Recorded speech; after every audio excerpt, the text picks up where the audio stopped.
So, hello everyone. Today, my guest is Daniel, and Daniel took part in the ex vegan survey study. Daniel was vegan for 10 years, and then he has been an ex vegan for 1 year now. And today, I prepared some questions to Daniel to probably better understand his journey and what brought him to veganism and how his experiences were and what happened in his life and how his ex vegan journey has been so far. So, let's greet Daniel. I'm really happy that you joined in today, Daniel. Thank you so Oh, much. And if you're ready, let's yeah, begin with our question. let's go. So, the first question that I have is, what was your personal incentive to actually participate in the survey study? I think what motivated me to get involved in the survey was simply that I think it's something that needs to be talked about more. I think that people with experiences like mine often get shut down in either vegan circles or just generally people who aren't involved in diet culture don't understand how extreme it can be and how it can influence people's thought processes and have long-term consequences. Yeah, yeah, I hear you on that because I myself, I know that a lot. If you come out publicly as an ex-vegan, there's a lot of pushback, of course. So it is not an easy matter for sure. And I myself, I am passionate about adding to the pool of data because even in scientific literature, such group as ex-vegans, if you try to search papers on that on Google Scholar, you will get kind of maybe flabbergasted by what you will see because it's usually very pro-vegan papers that straight bash anything that goes against veganism. I was very unpleasantly surprised about that there's no like formal factual exposure of this. So I hear you on that. I agree pretty much. That was my motivation as well, part of it. So, but then when it actually comes to the interview aspect, why did you want to make your story public, I guess? What do you think maybe like your particular experience? Why do you need your particular experience must be heard by people? I think probably twofold. One is that I actually did very well for quite a long time on veganism, probably a lot longer, I think, than most people do. And yet I still ended up having the same sort of stereotypical failings towards the end. And I think also because I wanted to highlight the way that veganism hijacks our thought processes and kind of I don't like the word cult, but like high demand mentality that surrounds it and try to unpack that a little bit because that was part of my journey out.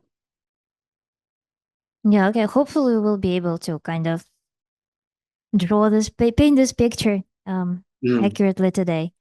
Because yeah, like having been exposed to all the data of people that I've seen, like from the surveys, I literally I can see so much. I can see so much overlap in people's stories.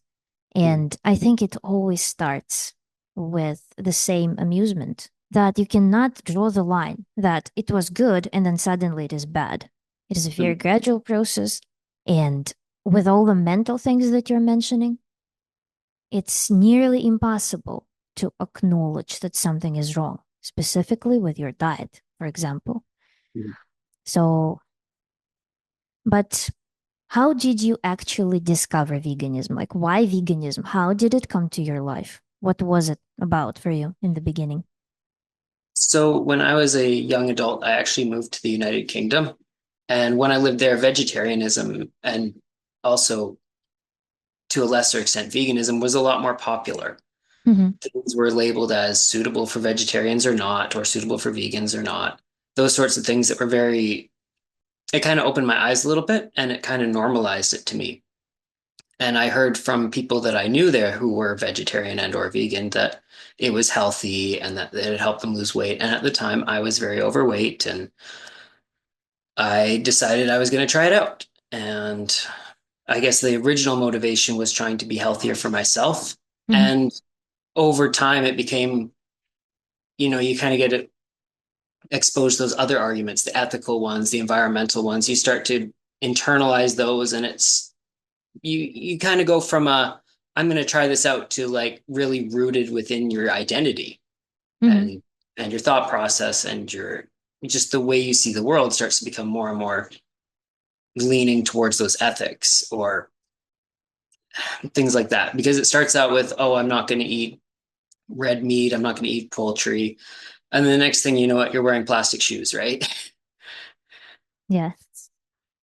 Yeah, it comes. It's like it's called how did people word it when I back when I my channel back when my channel was raw vegan, it was not vegan awakening, but I don't remember what was the term, but basically you wake up to vegan truth and then the whole world starts appearing through that prism that you cannot see the animals as you used to see, and they say that it's irreversible. So the moment you see it, you cannot go back. And if basically if you do go back, this means that you never were vegan. And that's part of the core argument there. That the moment you wake up to animal cruelty, you cannot go back to eating animals ever because you're supposed to build a super block in your mind Mm-hmm. against any form of usage of anything related to animals, pretty much. So that, yeah, that comes, I think, inevitably when you start going down the vegan path. So that's very understandable. What were your feelings? What was your like first like honeymoon period of veganism like in terms of health, in terms of your emotions, in terms of your spiritual life? Like what were the feelings? What were the moods, realizations? Did you have some like bright moments at that period or not? I did definitely have a honeymoon period with that sort of diet because I did end up losing weight. I realized in retrospect I was simply under eating, but because I had success in the goals I was working for, I thought that it was going to be ideal for me. And in those early periods, I got to learn how to be a better cook because I couldn't just go to a fast food restaurant. You couldn't just eat garbage. You had to kind of spend a lot more time in the kitchen and at the grocery Mhm. store, and there's kind of a sense of adventure and fun and discovery to it because you're like, oh, I can't make this chocolate chip cookie recipe, what can I do instead? And then you're like, oh, you can just use applesauce instead of a half cup applesauce instead of two eggs, and it works almost the same. And then they're just, I don't know, applesauce cookies, I actually still make them all the time now because they're actually pretty Uh-huh. good. But like, but that little period of discovery, you're having fun with it, and you know there's not really a downside at first because if you don't want there to be anyways, you can have fun with it. And I ended up getting very good at those things and substituting and just cooking. And honestly, I had a great time as an early vegan, learning and experiencing that sort of change in my diet. And I came from, shall we say, a very standard North American diet that was not very good for me, a lot of Hmm. fried foods and a lot of garbage, processed foods. And so I think it was genuinely an improvement over that as well. Like, yeah, when you switch to whole foods, it's Exactly. definitely going to salvage a lot of people's health, I think, inevitably, before some deficiencies creep Exactly. for you. So, Exactly. There is that period where, I mean, if I had done it for probably 6 months to a year, I probably would have reached my health goals, learned to cook more veggies, and I would have been better for the experience. mhm. Yeah, I hear you on that too because I started off my YouTube with Russian channel, and I still have I remember those videos making them how I loaded dehydrator full of different fruits of different things, concoctions, and then eating all of that, all the flavors, all the textures.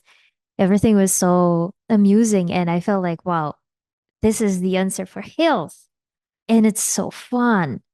It was just amazing. I also had honeymoon for sure, and it was it was stellar 6 months, I should say, full of discoveries, cool experiments, and plus, yeah, some symptoms improved because I went effective on elimination diet. So it was really a fun time.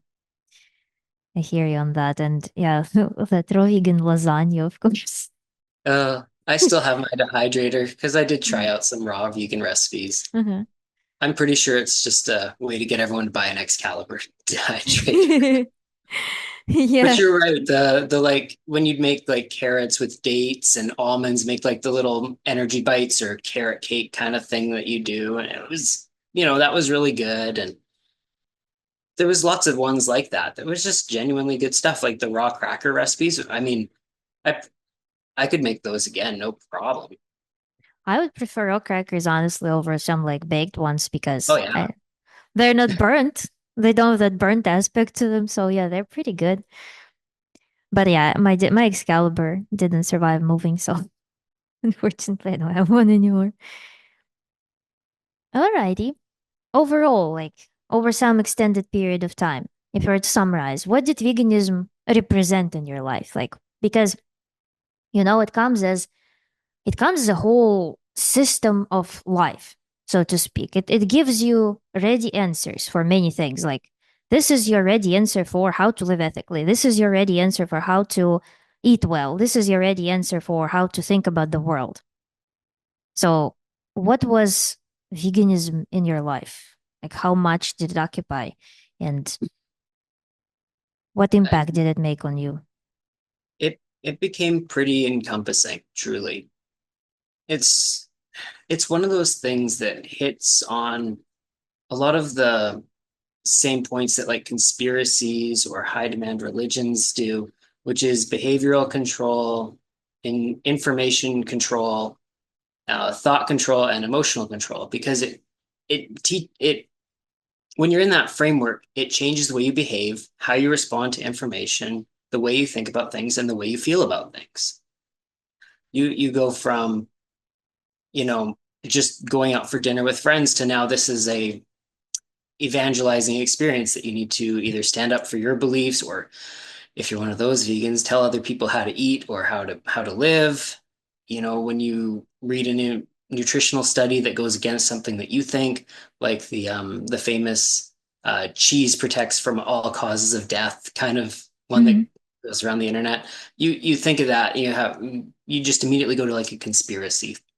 Like, the only Yeah, reason you would find that is because they were having shoddy data, or it was paid for by a dairy company, or meat those sorts of industry. things. You start reprocessing information in a way that aligns with your world belief and learn to ignore things that disagree with you. And I think that's where veganism goes from being a diet or a an ethical standpoint to kind of a belief system. Yeah, it's actually thinking about this makes me think that vegan is somehow what people eat in general, our eating habits occupy so much space in human life. It's Mhm. related to so much. And yeah, when you start thinking about the context of just any communal gatherings, your vegan identity gets to shine inevitably. And any encounter with people pretty much calls for your vegan identity to represent itself. So yeah, that's a pretty big one, which again, I know that a lot of people who are not familiar with veganism, they often say that who cares who eats what? Like, it's your personal business. And somehow when you're vegan, it cannot be your personal business. It sucks you in some activism, I think. So Yeah. And also, one of the other things is the way that sometimes people respond very poorly to you being vegan, which can kind of force you to dig in your heels, where you otherwise might be more casual if someone is being unkind or cruel or, just very judgmental of you. You're almost forced into a defensive position, which stops you from behaving rationally or from thinking rationally, yeah. which isn't helpful either. Do you have any like stories that in your memory about your like vegan encounters, perhaps some battles with people about it, or I mean, one from when I was very, very early in my vegan days was a particularly funny one. We were, I went out for dinner with a couple friends, and one guy was like, "Well, why are you eating potatoes? You had to kill a potato." And I just remember thinking, like, I mean, I guess, but at the same time, it just felt so different. yeah, But I can't really like I know there's an emotional difference, but he was right. I mean, the potato was just as dead as the burgers they were having. No, yeah, there's argument that plants do not have nervous system, so they And don't respond to that. They don't suffer. Blah. it's But complicated though, because it was such a little short little one-liner that just caught me off guard, and I didn't know how to respond. yeah, actually, so there are some philosophies, some branches of veganism that actually advise against consumption of root vegetables because when you just cut the tops, you don't kill the plant. Root vegetables, you remove the root, the plant is killed. So there Yeah, are some branches that actually preach against consumption of root vegetables. So we get your towards friends that were onto vegetarianism. something. Hmm. Your friends were onto something. And the question that I have another one. You've quit veganism a year ago, but Yeah. you responded that you thought that you would stay vegan forever in all stages of veganism. So by the very end, you thought that you would be vegan forever.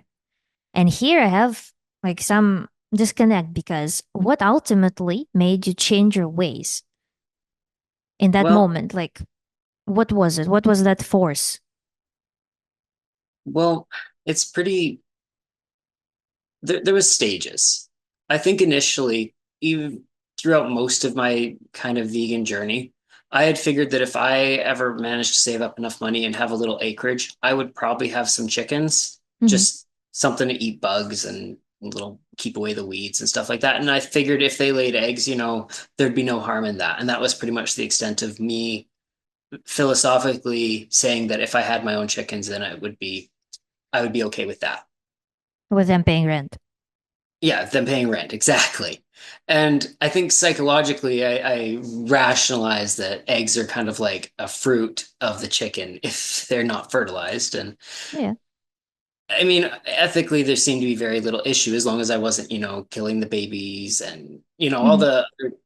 the big heavy things that come along with the egg industry to the vegan community. Hmm. But I lived in a city. I wasn't going to have any chickens. It wasn't happening. So I was just vegan. But towards the end, when I was starting to have health problems, I kind of figured that eggs were the best thing I could put alongside uh, an otherwise vegan diet because it has the choline, the B12, a couple other vitamins that are hard to get, but especially those big ones. As far as leaving that phase, it came down to just constant debilitating cravings. Like Hmm. I see. I would be eating large amounts of seaweed. I assume my body was craving DHA and all those other things that it was getting at least a small amount from.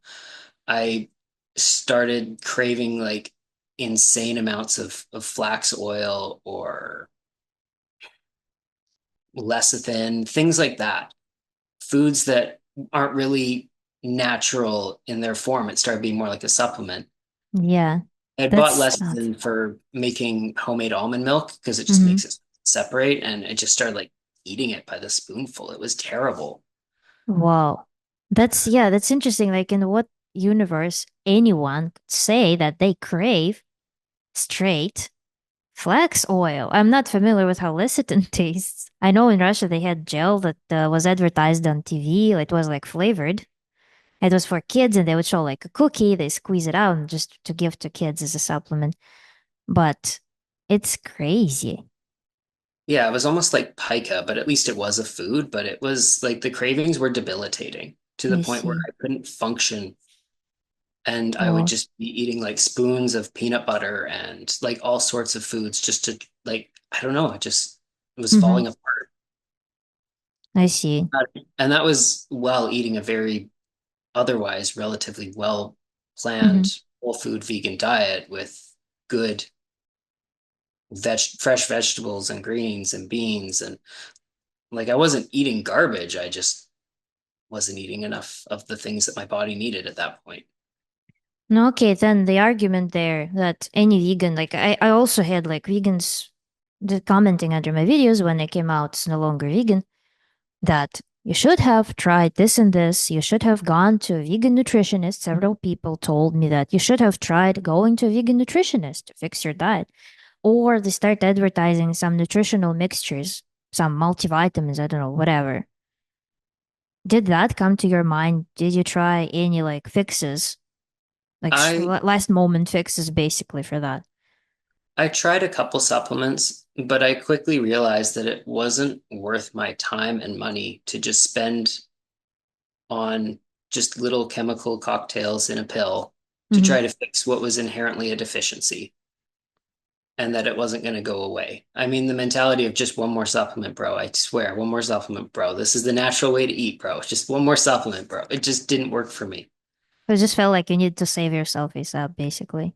Yeah, I felt like I was prolonging a journey that needed to come to an end. Mm-hmm. I see. Makes sense. Yeah, it's good. I don't know, like, if it would be interesting to analyze experiences of other people because I know that some people they're like, oh, I just need to detox. Nothing works. It's vegan detox. Finally caught up to me. Did you try anything of that kind? Like trying to fast, detox? Not really. No. Ah.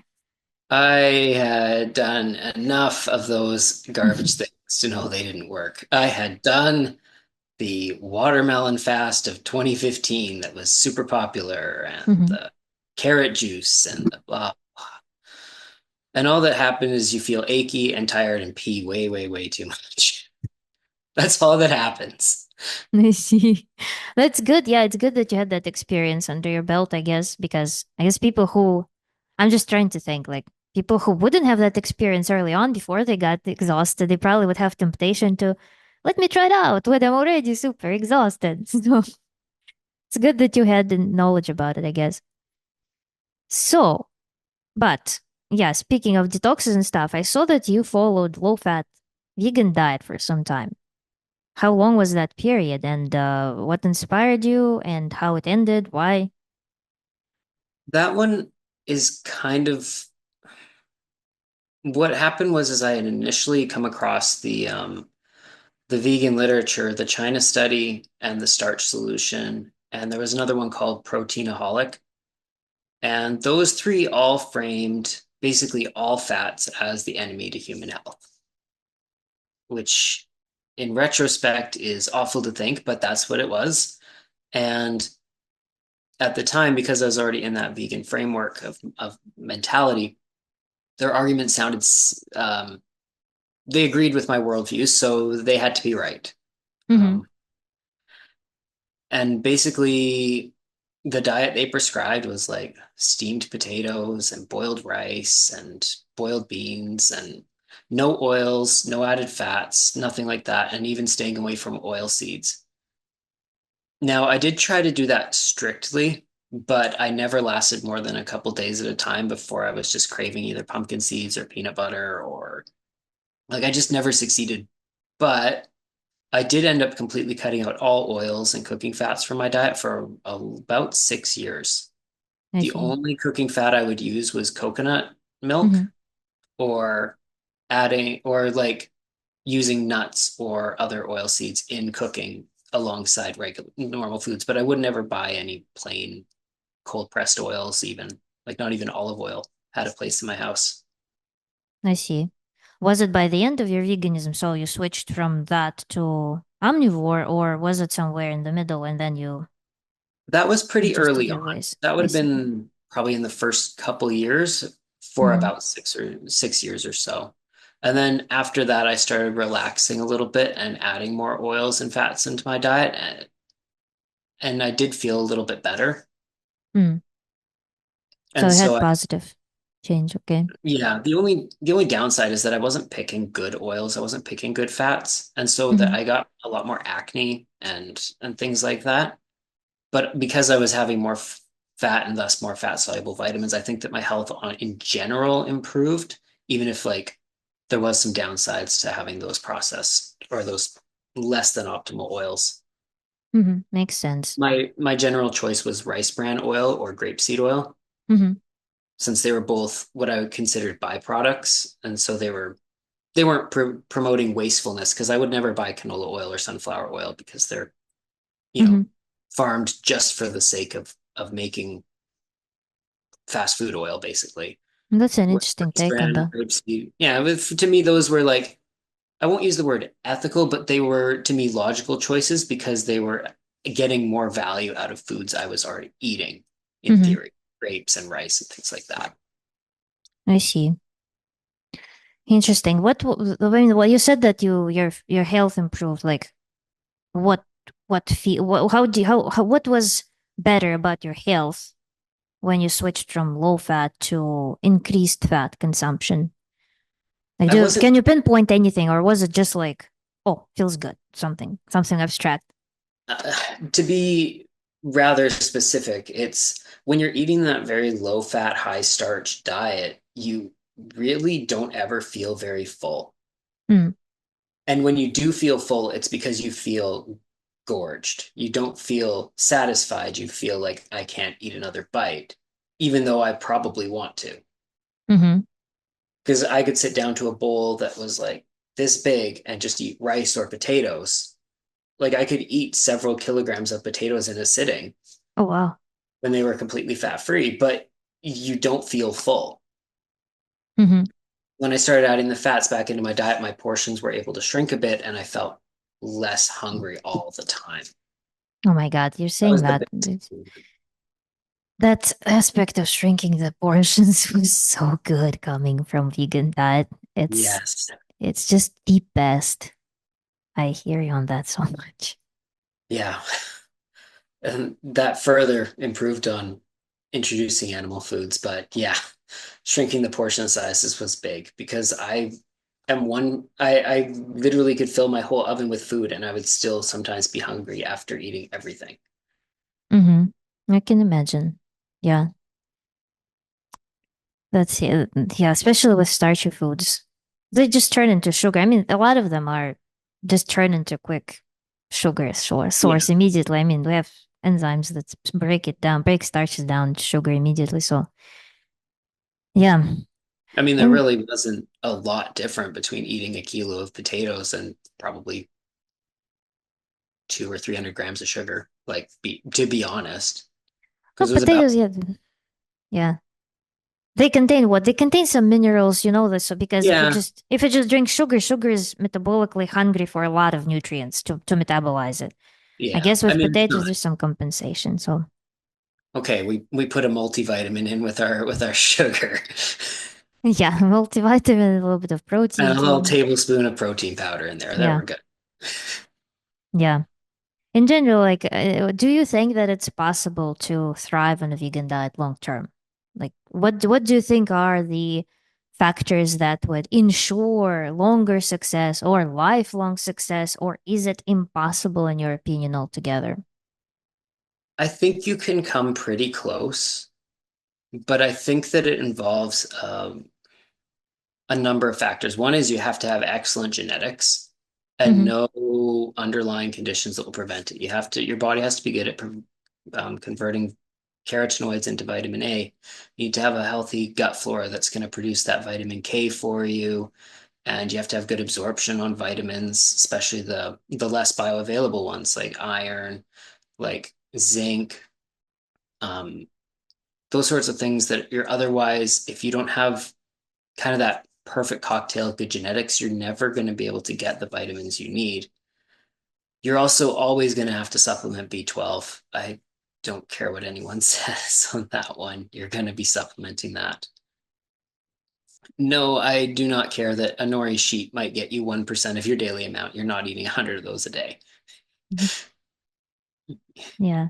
I think that if you have the right set of genetics and kind of the financial situation where you can buy high quality food all year round, and you're in a circumstance where you have the time in a day to prepare all of your food carefully, preferably with slow food techniques like fermentation, sourdough, things like that, I think you could probably do it pretty long term.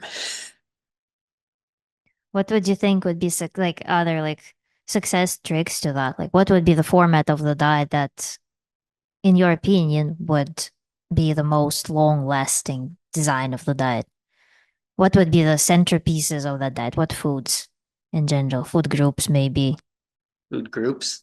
I think for the healthiest long-term vegan success, I think you really have to focus your diet around slow digesting carbohydrates that are high protein. So Hmm. whether that's things like chestnuts or um, beans of and a lot of variety of beans as well. You don't want to just be eating one or two.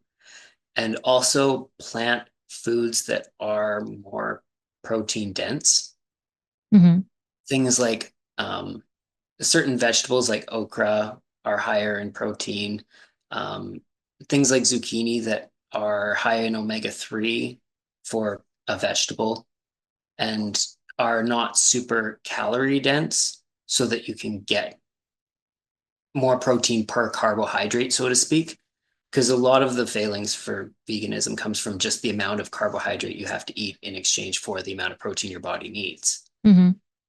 And so I think you're kind of forced into those foods that are not sweet and not starchy. And I think one of the biggest challenges is trying to intentionally eat less fiber, which is weird to say, I agree with that but I think 100,000%. I think that's one of the biggest problems is apart from using beans if you're using beans as a staple, is that you then intentionally have to seek out things that are lower fiber. I super agree with that. I'm glad that you mentioned that because when I started like researching all those deficiencies, a lot of things just get hindered by fiber. You just don't absorb nutrients when everything is in the fiber, in some fibrous matrix. You're not extracting anything, so it's an anti-nutrient. I mean, fiber is being praised as one of the most lacking, most important vital nutrients because you need it for your microbiome. Your microbiome does not need a kilogram of fiber a day. No, Does exactly. not. It becomes an There's anti-nutrient. there's a certain amount that's probably very much a benign in every way. Yeah. But when you're eating a vegan salad alongside brown rice and lentils, like you're eating 100 grams of fiber. There's nothing good about that. It's junk food at that point. You're eating it just for the point of getting rid of it. It will give you nothing. Yep. And yeah, and a lot of discomfort. So it's like destroy quality of life, destroy all. I mean, and plus also you're thinking that you're getting a lot of nutrients, so it gives you false sense of security. Like kale salad, right? Yeah, Never eat kale salad. Don't do that to yourself. yeah. Kale was not my favorite for sure, but yeah, I agree with that. Actually, fiber is an interesting one. I don't know why it's so propagated in the media so violently. Anywhere you go, fiber, fiber, fiber, more fiber. I guess when I guess I when you're eating fried food and breakfast cereal and things like that, it's probably better that they're eating the ones with fiber rather than the ones without. But I think, yeah, actually, I think the value of fiber comes in when you are eating a lot of junk. For example, you want to go to some fast food restaurant. It's inevitable that you have to eat there, for example. Then eating a big salad is an excellent solution exactly. immediately after, just to eliminate everything you just ate without coming in contact with your gut wall without harming you much. So it's just a quick way to evacuate everything, pretty much. So that's the value of fiber, I think, for junk diets. Yeah, it might be handy.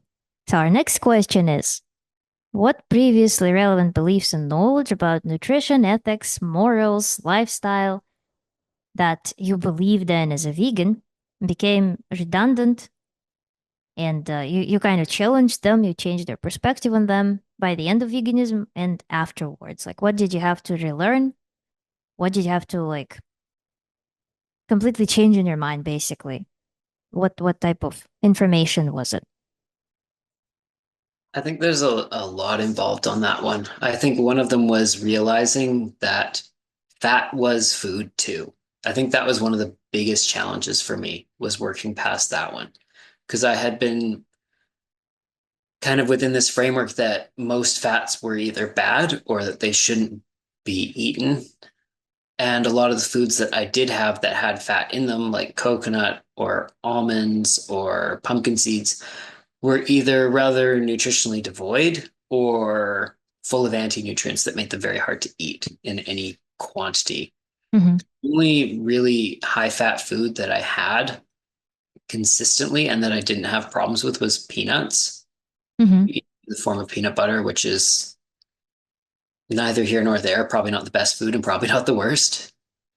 But I think that that was throwing off my omega-3 to 6 ratio a lot, which Mm-hmm. was a challenge. As far as kind of unpacking that, I realized that I needed to have a diet that was more balanced in terms of my macronutrients. I needed to not eat so much starch and not eat so much fruit and things like that, and try to rebalance my diet in a way that wasn't so fiber heavy, wasn't so sugar heavy. I think that one of the biggest things that changed mentally as well was just accepting that like eggs and fish and meat were food. Like I'd been vegan for a decade. Like I didn't even see those things as food anymore. It was so weird. Like I hadn't Yeah, walked crazy. through the meat or dairy aisle at the grocery store in like 7 or 8 or 9 years. Like I hadn't even gone there. Like I felt Mm-hmm. like I belonged, like I was an alien in those spaces. Like everyone was going to know that I shouldn't be there. Uh-huh. There's that paranoia almost, like when you first step into the, at the fish counter or the whatever, you're just like, everyone's going to be staring at me. I'm going to do this wrong. You have no idea what you're doing. Mm-hmm. That was one of the biggest challenges, was realizing that like no one cared, because I mentally see.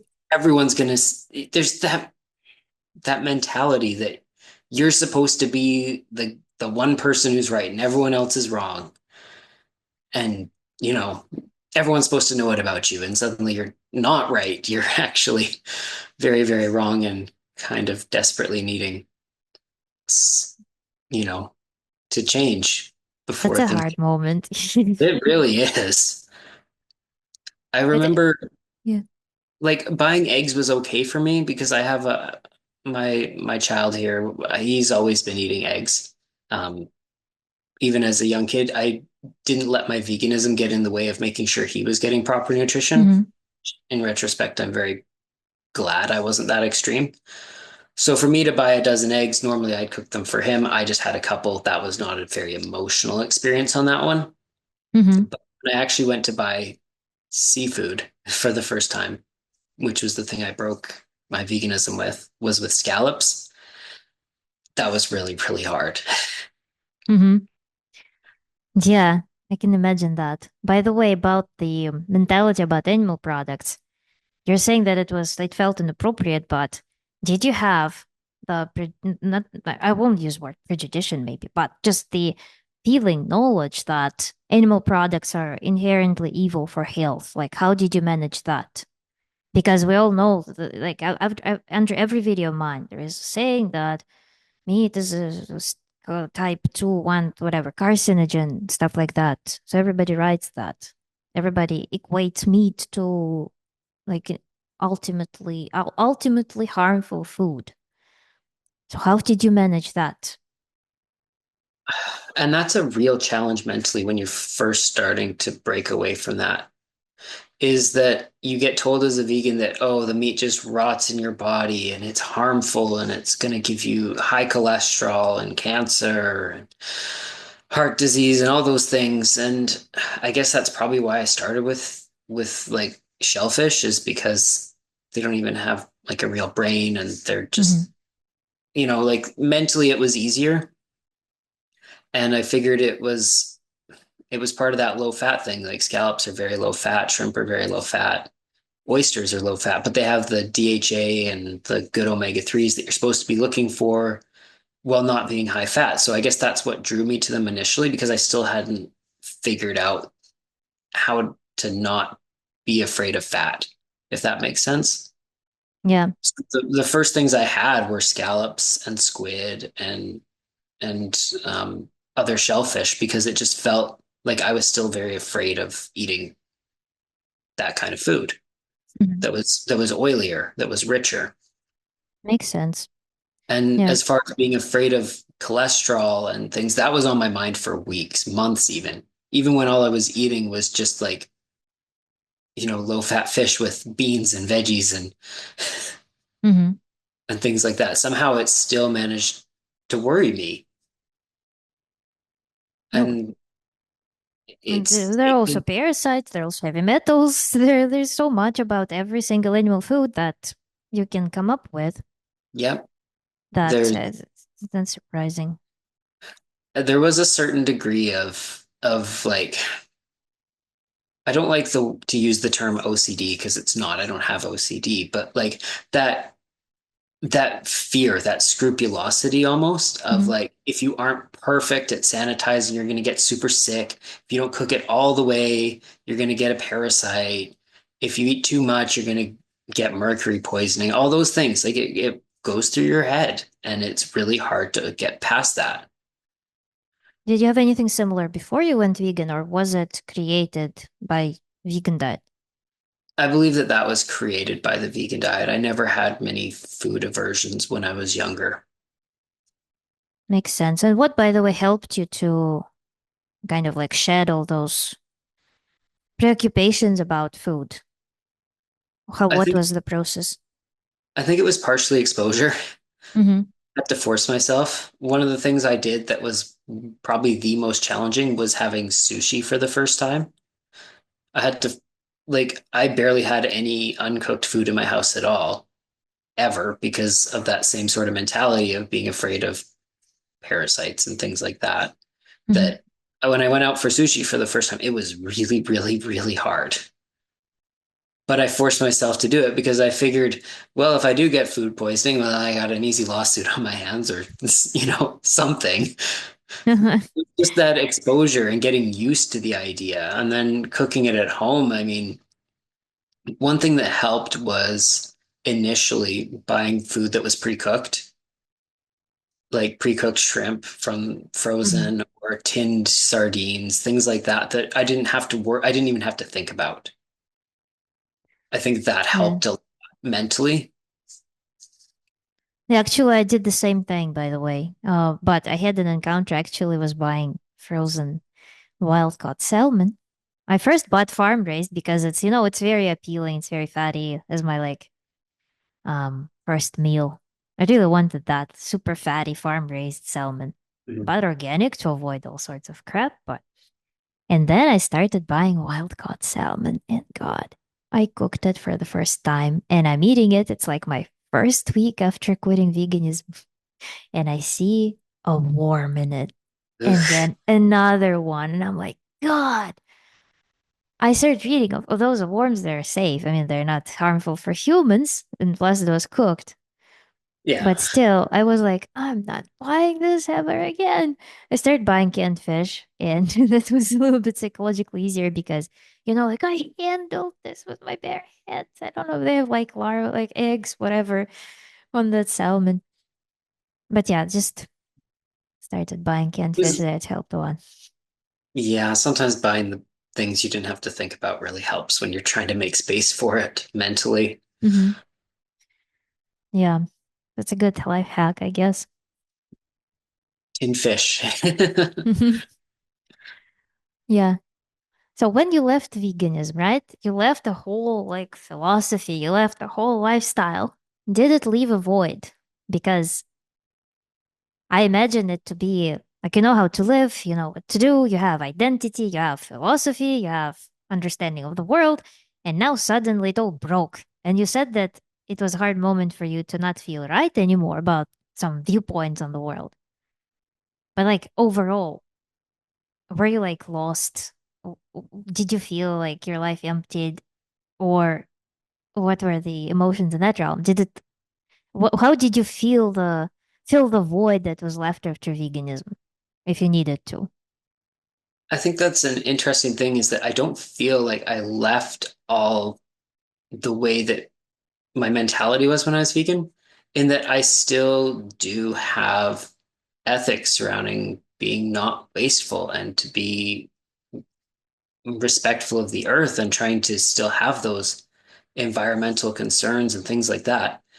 The only difference is that instead of being afraid to consume animal products, when I do, I try to pick the ones that are either very, very local or the least wasteful possible. Makes Because sense. I still have that mentality, but I also realize that my biology doesn't care about my ethics. So one thing that I think actually did help fill the void is that I come from cattle country. I live in a place that's very, very farming dominated for either cattle or pork or chicken. Hmm. And I think when I've left this sort of vegan mentality of those people are evil, I've actually found myself much more much more in tune with where I live and how like my own culture, like I'm not afraid of it anymore. Hmm. And so now I can actually purchase things from local farmers that didn't travel halfway across the world. I think that was one of the worst things about veganism was how much food I was buying that traveled across the whole world. I would be buying things like guavas and mangoes and plantains and papayas, and I live very far north. They were traveling insane distances to get to me. And I thought to myself, I can't claim to care about the environment by eating only plants if I'm shipping food from South Africa. Like it just doesn't make sense to me. Yeah. Yeah, that's an important thing, of course. I mean, unfortunately, like right now, I have meat from Australia, I think, imported all the way across. I don't know why it's such a thing. It seems like in the US there's such a huge pasture land, but sometimes yeah, I have to buy something that's also animal products that are imported from across the world. And it does feel weird. It does feel unsustainable a little bit, so I'm trying to find better suppliers. But yeah, you mentioned that you felt close to your where you live. I Mhm. remember it was one of the actually vivid moments of mine too, psychologically. I felt like I'm present in the world again. Yeah. I felt like I came home. And it was such an amazing feeling because I was even like raw vegan. Mm. And I felt like, will I never enjoy like some travel destinations? Will I never sit and enjoy the same meal with people who are dear to me? Like, it felt weird in a way. Not that it was particularly influential when I was raw vegan, but after I quit, I felt that belonging and it felt very, very good. So, I would I would agree with that. I think one of my greatest, probably one of my only major regrets from being vegan as long as I was that when I did travel, I never got to experience the food culture properly.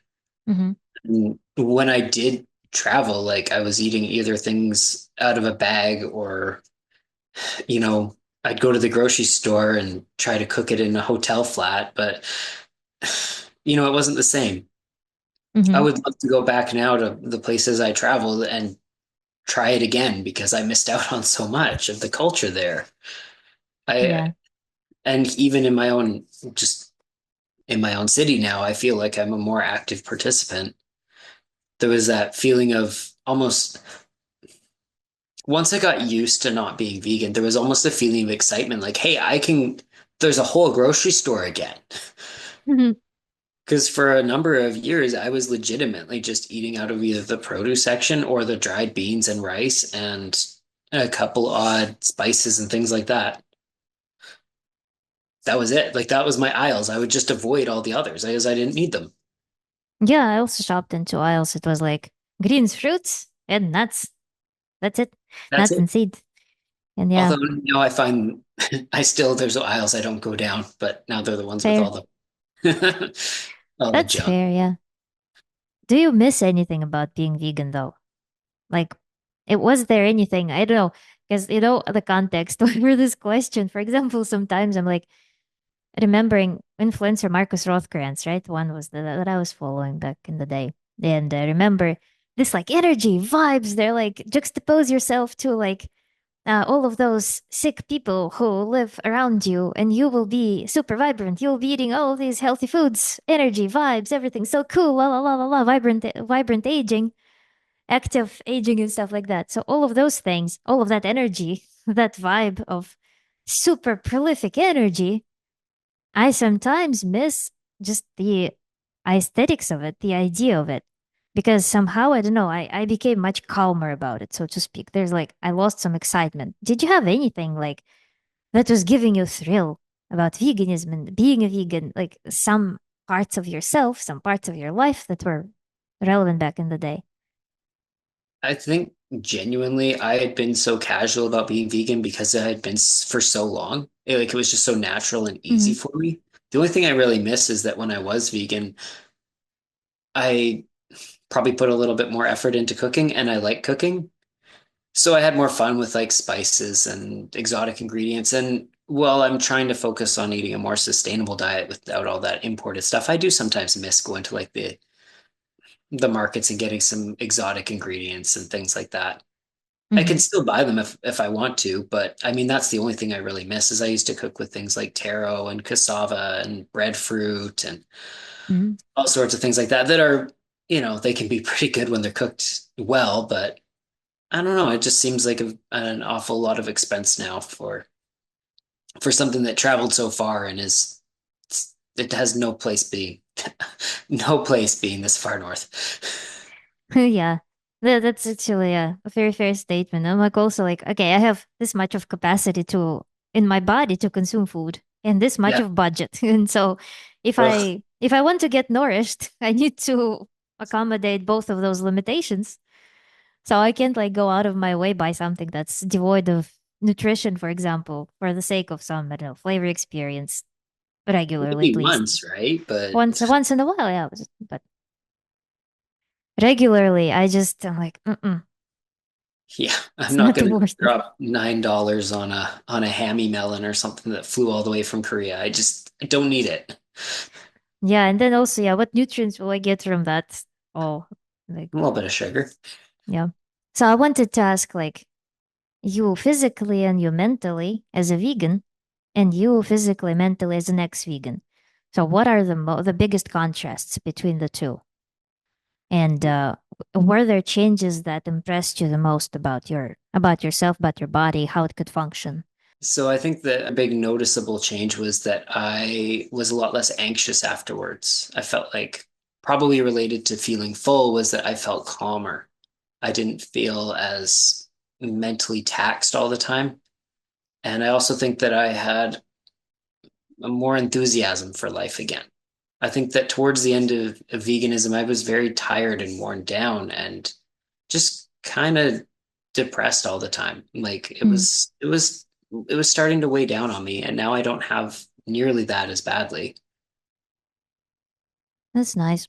That's good. That's good change. Yeah.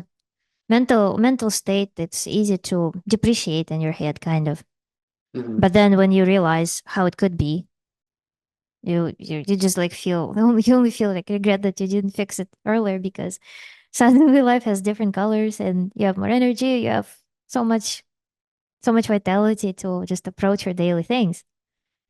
It's inspirational and very important because it is what makes life worth living ultimately is how you if you're capable of like even desiring some happiness, something that excites you.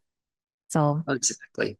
And I think as far as having more energy goes, I don't know if I even noticed a huge difference in that, apart from like when I was really, really struggling at the end of veganism. mhm, But I feel like I can go further on less food.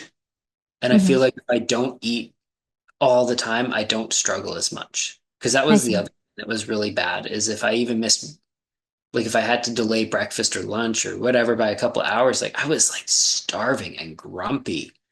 But now I feel like when I get full, I stay full for longer. And if I have to skip a meal for whatever reason, life just gets in the way, I don't feel like it's as hard on me. I feel like my body's more ready to just handle that. Even if I'm not super energetic all the time, I feel like I can do more. Yeah. It's even if it's not faster or or anything. It's just that if life gets in the way, it's a little easier. It's a lot more manageable. It's it's such a also very relatable for me as well because I remember especially by the end probably of veganism, I was so busy like with different like creative tasks and I remember it was not that I was necessarily hungry because I knew that I always had like some nuts in the pantry or some dates, something with calories basically. But I knew that for example, if I don't eat this amount of salad or some seaweed, I'm not going to hit 70% of my nutrients for the day. And so I could do it one day. But then if like for example I was busy the next day, then I also had pressure to either like cook or skip the meal and be nervous. I also had a lot of anxiety around that because I knew that I'm already running off my resources. And I could not afford that because I was barely making it nutritionally. So I had another kind of facet of that I could not afford skipping a meal. Now I'm totally chill about it because I know that I'm nutritionally well off. Mm. So I can afford skipping a meal in terms of well being without any stress. Back then, remember, like 10 p.m., I'm tired working on my creative projects and I need to make a salad and devour it before bed. And it was awful, to be honest. So that was, yeah, another thing about this aspect that you don't need as much food, you don't rely on food as much. It's just amazing. Very sustainable feeling, actually. It's a good choice of word for it. You feel like you can sustain your diet longer without Mm. having to think about it. Yeah. Yeah, that's how it feels. It's amazing. And so far, I mean, it doesn't fade away. I still appreciate it. And it still works like that. So it's really good. Then regarding the day when you quit being vegan, like what was that day like, if you remember? Like, well, you woke up, like what were the events that you went to the store, picked some like that seafood that you wanted to try? And how was it? Like, what was your state at that moment? Like, you made the decision that was turning your world upside down, basically. Do you remember I how it was? I had spent like the last week and a half just reading on different kinds of like the seafood and what it would like trying to justify in my mind why I didn't just need it, like I should do it, you know? And it took me probably close to 2 weeks to get to mentally in the space where I was like, I'm gonna have to. I just have to. Mm-hmm. And the first time that I did buy seafood, I ended up trying to make it, having an emotional breakdown, crying, throwing it out, and apologizing to the garbage can like a dozen times. It was terrible. Like it was a very emotional experience. I couldn't make myself do it the first time. It was the second time that I've really put my foot down for myself, that I actually forced myself to cook these scallops. Mm-hmm. Mentally, I think I woke up that day like, I need something different today. I have to do it because I was tired of all these debilitating cravings and just being grumpy and angry and tired all the time. And like, I was just tired of it. I realized I needed to do this for me. And when I did finally actually eat them, the scallops, I think the hardest part emotionally wasn't that I ate them, it was that I liked them. That's the weird part. Like I could get around the space mentally that I had eaten something, but it was that I actually liked them that really bugged me because I was having to quit being vegan out of biological obligation, right? Like I needed to Yeah. not die, but then I found myself actually enjoying the thing I made, and that was harder for me because I wanted it just to be an obligation in it, It's and it it was it reminded me of a song by David Guetta. I think I was going to this student cafeteria in Moscow, 2015, and it was a hit that they played on TV all the time. And the song was like, "Why does it feel so good to be bad?" It came to my mind. That's interesting. So, how did you manage that guilt? Like, what? How did you rationalize it?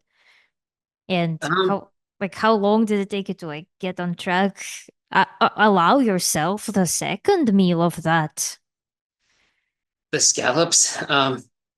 I just cooked them again the next day. I just made myself do it. I did it differently the next day. The first time I just fried them, and the second time I put them in a soup, and like I made myself do it at that point.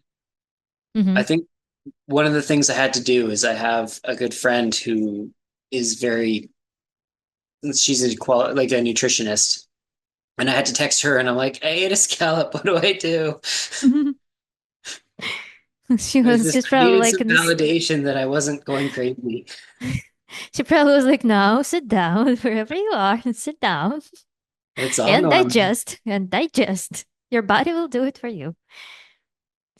And yeah, that's it. Yeah, that's crazy too. Like I had also panic attack. I think I'm sorry, like for bringing up my experiences all the time, but I see so many Yeah. parallels that they're so relatable. I had a panic attack when I was eating that salmon, and that smeared my experience so much because biologically it felt so insanely good. Like if I was to completely like remove some part of my like consciousness that was responsible for concepts about it, I would have had such a pleasure that I know I sometimes regret that I had all of that tension around the moment because I was like all shaking, my face was burning red. I was eating that salmon and it was just crazy. But one thing actually that made me really happy was that I always loved to share food with my dog, but my dog ate meat and I was raw vegan. And we only could share nuts and some fruits. He liked mangoes as a baby. So now, what helped me a lot within that moment is that I was able to share my salmon with him. And he was so happy that diluted my experience a lot because it was such a communal feeling between me and my dog that I felt some synergy, I felt like that's why we adopted them. That's why we domesticated those animals. That's how it works. They get food from us. They share it with us. So yeah, Yeah. that's that, The restrictions are such a damper on like every social experience. yep.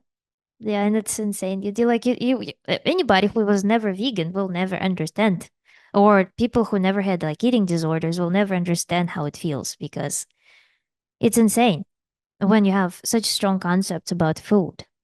It's not just eat it. It's not that. It suddenly becomes the end of the world.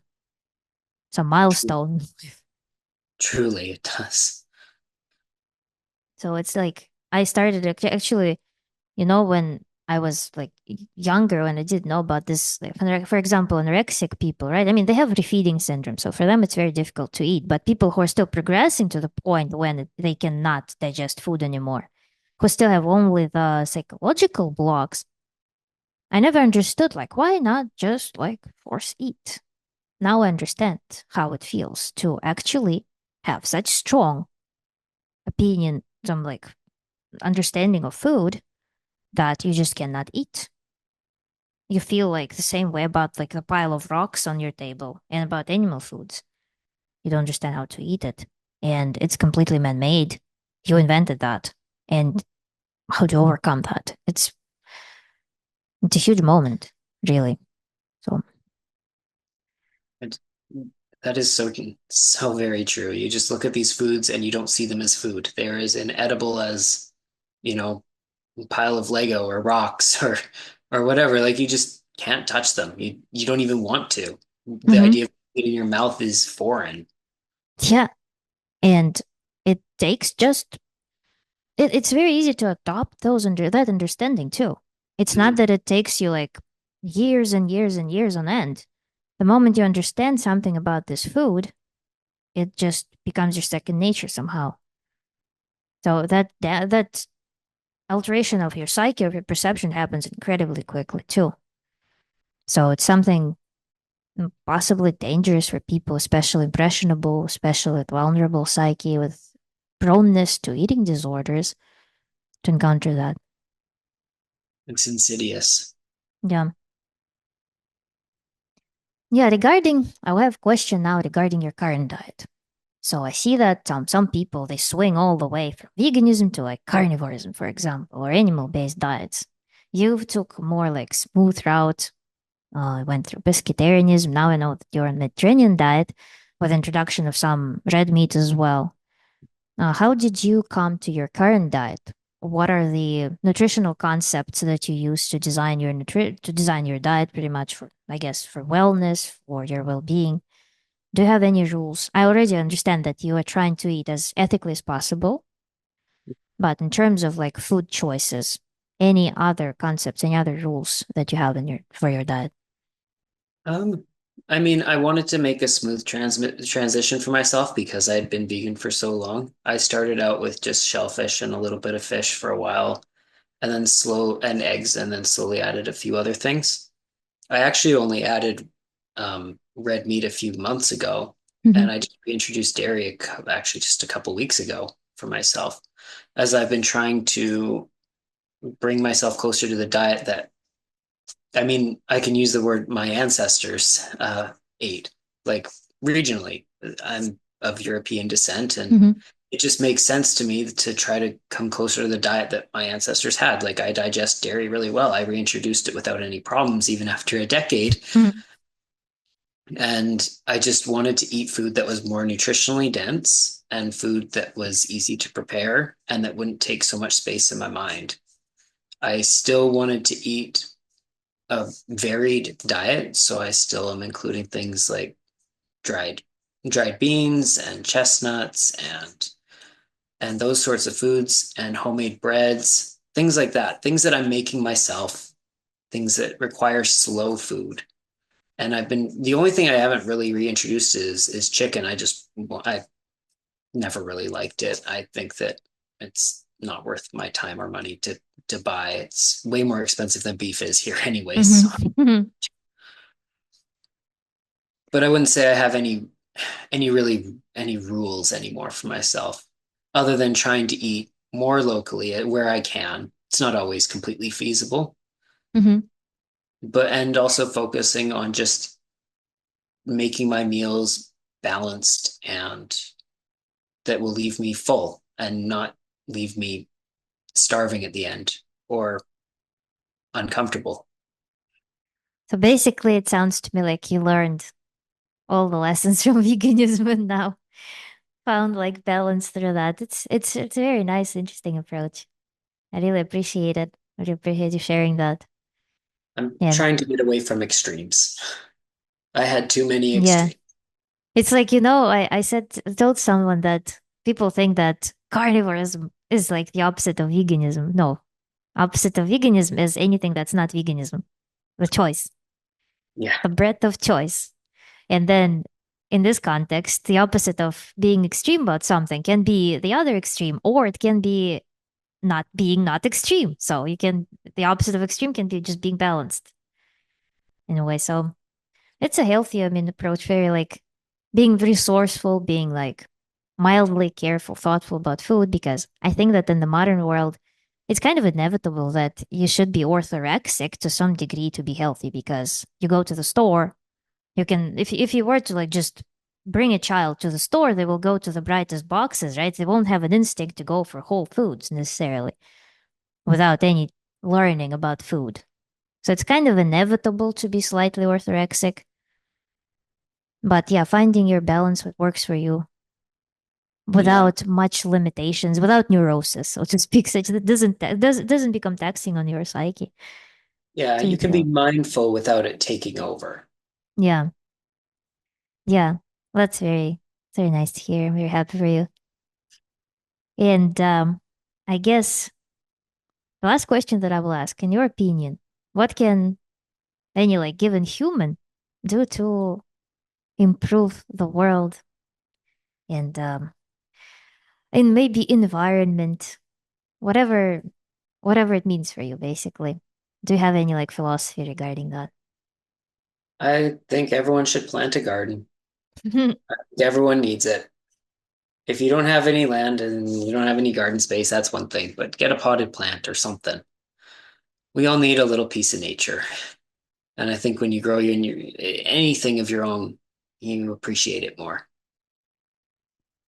That's very I, beautiful. I think we all are going to have to be a little closer to nature. That's beautiful. Yeah, there's indeed so much to learn from that. And it's such an exhaustible source of pleasure too, to watch something grow, to watch the nature cycles. It's a very beautiful philosophy that will resonate in anyone, I think. There's some probably part of our brain that's wired to perceive it unambiguously and will have possibly the same experiences between humans. So I think it's it's one very of the things beautiful. that makes us human is Hmm. our ability to cultivate and to nurture things that are not humans, basically. Yeah, that's a very beautiful concept. I'll probably be thinking about it for some time now. Yeah, thank you for sharing that advice for people. So here, I guess we should start wrapping up. And Yeah, I'm really grateful for your contribution to the survey and for being willing to come for an interview and share your story. I had really great pleasure talking to you and hearing your answers. And yeah, thank you so very much, Daniel. thanks for having me on and for getting through all the questions I answered. Yeah. So Hmm? there's a lot. Yeah, I'm like, in retrospect, yeah, I was looking at the survey. I'm like, what did I do to people? It's insane. When I start working on the table, it turned out to be over 4,000. Like if you do, um, if you unfold the questions with all the options, it's over 4,000. I'm like, gosh, yeah, I like, believe it. what did I do to people? It's insane. It's really valuable for me. I'm so grateful if you only knew. And yeah, having you again be present for the interview is a huge gift for me. So I really, really appreciate it. And I'm yeah, happy to share my story. I hope people will have a great benefit from listening to it as well. So thank you very much, Daniel. You're welcome. All right. Bye. Bye.